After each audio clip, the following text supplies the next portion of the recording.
I've arrived in Edinburgh a few days before the start of the Edinburgh Fringe, and this has become a little bit of a morning ritual.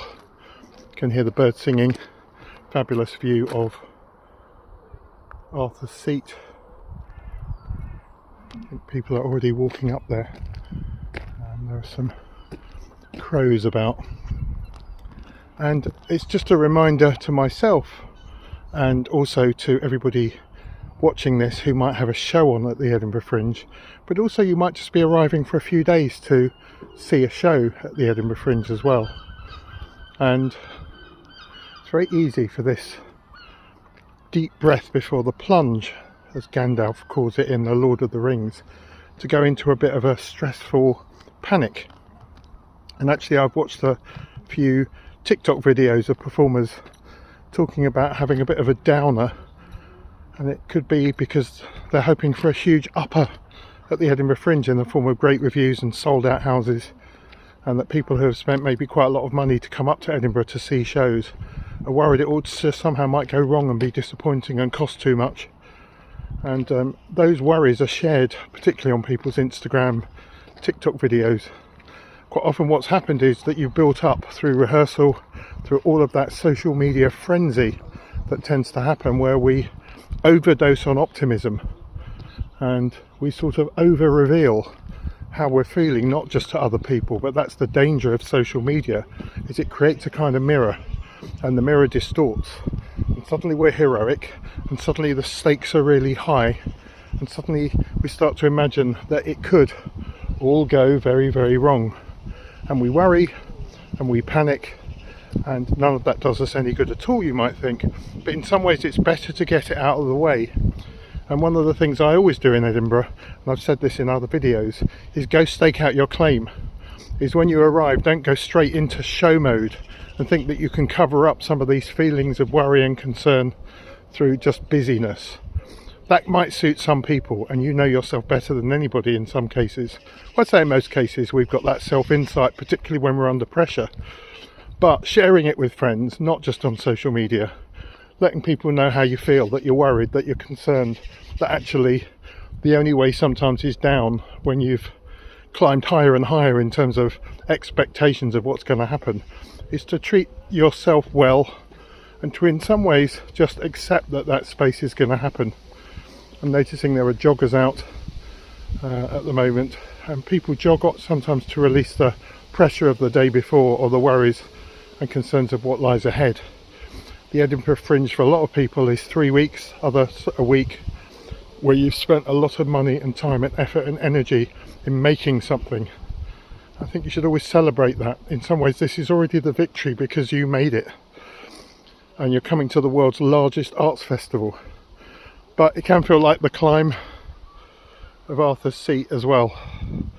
So if you're finding yourself in a place where you're feeling, even down, but certainly concerned and stressed, accept it, explore it, maybe write your thoughts down on paper, but record it and don't put it out on social media. Don't get that bounce back from other people and those likes. Just have that conversation very briefly with yourself. Staking out your claim can be arriving in your accommodation and really taking a look at where you are, finding those cafes you're going to be in, and not going into the mode of where do I put posters, but just get to know the place and drink it in.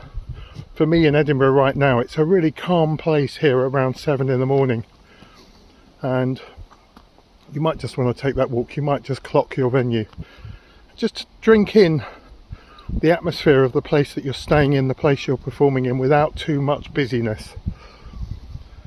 And of course just acknowledge that maybe the fears come up and the worries come up because you haven't thought about them enough, and that can be about finding that cafe, finding that park bench and sitting down, and just let those concerns out.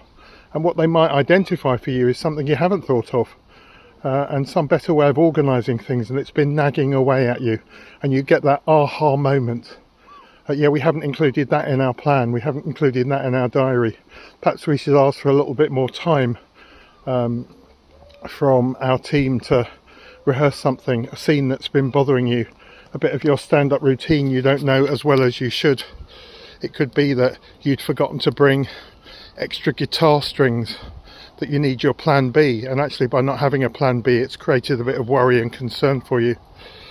So those few days before your show starts don't just need to be filled with what I often call surface busyness, where you cover over thinking about and feeling about things with just doing stuff all the time. That one of the best things you can do in a fast-paced Edinburgh is to slow down and even stop and notice without any judgment how you're feeling, why you're feeling as you are, and if it's just that you climbed so high that you just crashed a bit, is just accept that that crash is necessary. It's a purging kind of thing. It's a way of clearing stuff out. Some people might go for a swim, a walk down to the sea. Some people might just do what they have as their practice. It could be yoga, it could be meditation. It can just be sitting somewhere still. And of course, it only takes an hour or so, maybe a bit longer, to go up to Arthur's Seat and get a view of the whole city and all the land around, and sometimes things clear there as well. There are some basic things too, which it can be that you've been in such a busy place that you've started to get that sugar rush, that you're not eating well, you're not eating properly, and that's just affecting you physiologically. And it could be that you're just not paying attention to drinking enough water and staying hydrated. It's quite dry weather often in July in the UK, and that can be a problem too. It's just drink some more water. So it's just also acknowledging that as you notice it, this stuff could clear with some really simple physical changes. That walk, that drinking a bit more, but it could be deeper, and stuff comes to the surface often when we're worried, and so that might also be about noticing a much deeper issue. And there's a lot of support services in Edinburgh because people do go into these states, and so just check out what might be available when you arrive in Edinburgh. You can go to Fringe Central, you can look on the website and see what support there is too. All of that matters because it will affect your performance if you don't find gentle ways to come out of these worries and these concerns, and then Edinburgh can really feel like that climb up Arthur's Seat where you don't have the energy to do it and it feels like it's doing more harm than good. So this is my gentle invitation to you at the start of the Edinburgh Fringe, that if you've got warning signs that you're not okay, that you've crashed, that you've hit a rock bottom just before you feel you should be climbing high, accept it, notice it, and just gently see what you can do about it without that becoming another busy task to do here at the Edinburgh Fringe.